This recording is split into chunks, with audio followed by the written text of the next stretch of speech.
Many of us refer to God as Father, and we are absolutely right to do so. God has adopted us, taken us in, and claimed us for himself. 1 Samuel 12:22 says that the Lord is pleased to make us his own. But what if we don't want to call God a father? By design, we are inclined to view our Heavenly Father like our earthly father.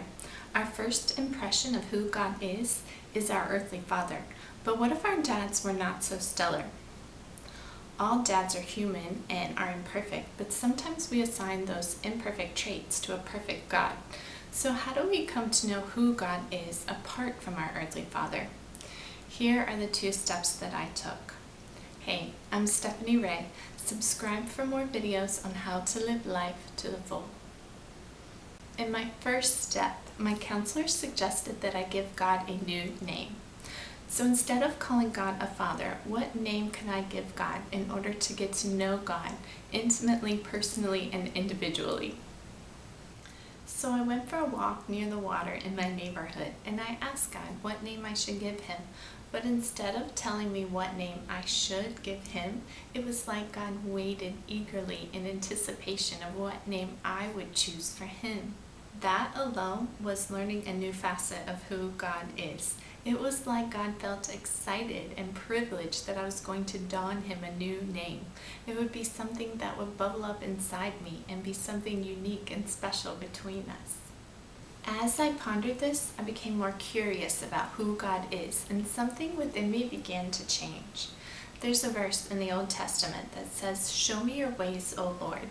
Teach me your paths." And I used to think, why would I want more rules?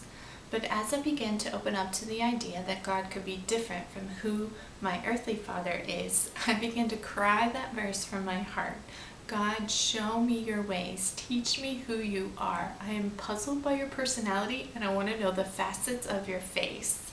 I started learning and thinking about all the different aspects of who God is, like a wise advisor, a counselor, a teacher, but I wanted a name for God that would encompass all of who he is, which leads me to step number 2. In the United States, children typically take the last name of their father, and that last name may carry a reputation, like, hey, you're the son of so-and-so, I know who your family is. But who really gets to define our identity? Let's go back to 1 Samuel. King David didn't start out as a king.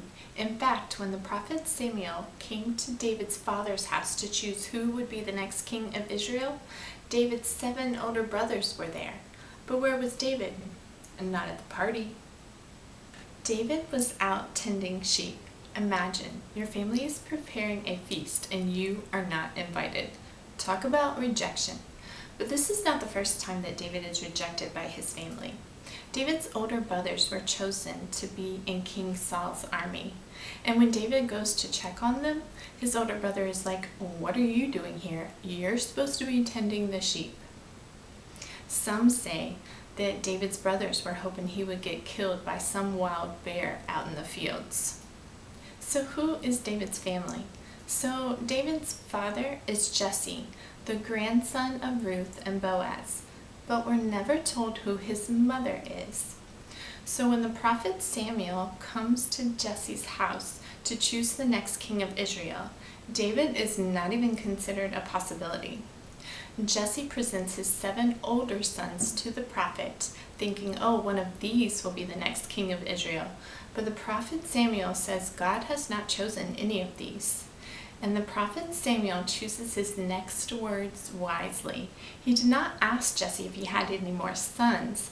He asked Jesse if there are any more boys around. And Jesse was like, "Yeah, I was kind of holding out, but there's the youngest. He's out in the field tending the sheep." The prophet Samuel says, "We're not going to eat until he comes." So they called for David, and when David shows up, it is clear he does not look like his brothers. David is the brother from another mother, and his family will not let him forget it. In Psalm 51:5, David says, "Behold, in iniquity I was brought forth, and in sin did my mother conceive me." He's not talking about original sin here. He was born out of wedlock, and as an illegitimate child, there's a chance that he never ate meals with his family. In Psalm 69, David laments how he's a foreigner in his own family, that they feed him gall and vinegar, and how the people of the town laugh and mock him. But after winning a battle, David pens Psalm 118 and says, "The stone the builders rejected has become the cornerstone." I love how God uses the rejected. You see, David decided who he would let define him, and he penned my favorite psalm, Psalm 139. God is the one who knit me together in my mother's womb.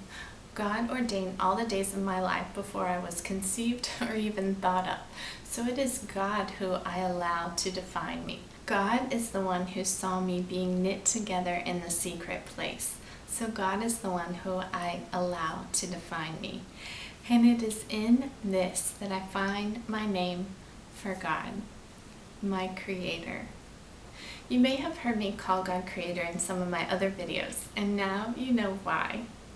I call God Creator because this is the one who created me, and therefore it gets to define my identity, not any other person, name, or reputation. And I get to learn who Creator is, wholly, uniquely, personally, and purely separate from anyone else. I bless you to have personal encounters with your Creator.